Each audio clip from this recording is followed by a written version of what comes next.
Hello and welcome to the Edu-Leaders Show on the Edu Bulletin, where we bring you the latest insights and trends from the world of education. I'm Jessica, and I'm excited to guide you through this episode. We have an esteemed guest joining us, Ajay Mishra, retired IAS, former Special Chief Secretary, Telangana Government and National Vice Chairman, UNAccc, emphasized the need for stronger collaboration between the government, private sector, and NGOs to advance the education system, recommending more autonomy for high-performing private institutions. Now, let's move directly into our interview. Over to you, Rumani.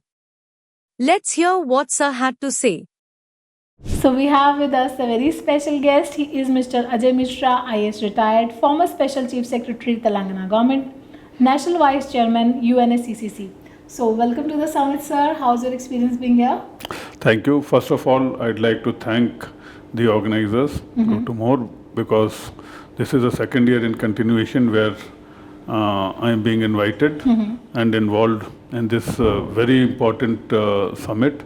Important because it addresses the initiatives, the trend, the direction in which education is moving, and where this education sector can provide a more relevant role for the society and the country. Absolutely, sir. So being, coming from such a vast experience, I just would like to ask, in your opinion, in which areas would the, integration between the government bodies and or NGOs or the private sector can, help the education sector grow further? See, in this context, the education sector of the government is very structured. Right. It takes time to meet the growing needs, the new areas which are coming up in the education sector. Absolutely. So that is where I feel the education sector should give, the government sector should give more freedom, more flexibility to the private institutions after assessing them. Because private sector educational institutions are of different categories in terms of quality. Right. So they should be categorized or assessed as A, B, C, and at least the A and B category private institutions should be given the flexibility to drive in the students the new technologies, the new sectors where education is moving. That is how the two can benefit the society. Absolutely, sir. So as you talked about technology, I would like to ask you, after the corona pandemic especially, the technology has really taken over the education sector. And sometimes the educators who are, have been grown up in the, without technology area, they find themselves, sometimes struggling to be, coping up with the new technology. So how can, the schools can organize such kind of trainings for educators? What in your opinion should be, taken care in that respect? Technology, the way it is growing, not only in education sector, is dividing our society into the technology haves and the technology have-nots. So the government and the private sector both put together should try to minimize this divide and the gap. It's a very difficult thing to do, otherwise it would have been done by now. But then see, that is a concern which I see in the growth of technology in our country with the diversity and the disparity which is prevalent. So that is the main concern which I see.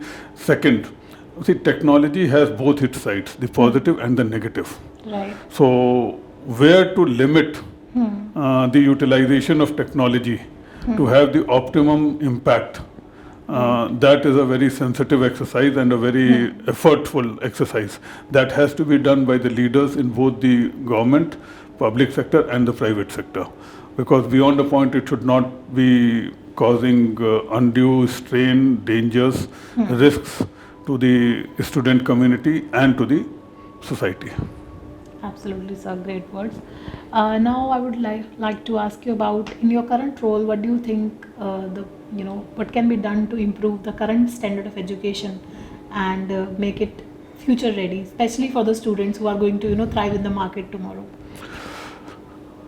Already some of the sectors are being addressed in today's summit. Basically the skilling part, the technology part, the AI and the other sectors which are coming, the innovation, entrepreneurship in schools and colleges, because it is often said, but rarely implemented in full, that we should not produce students who should seek jobs.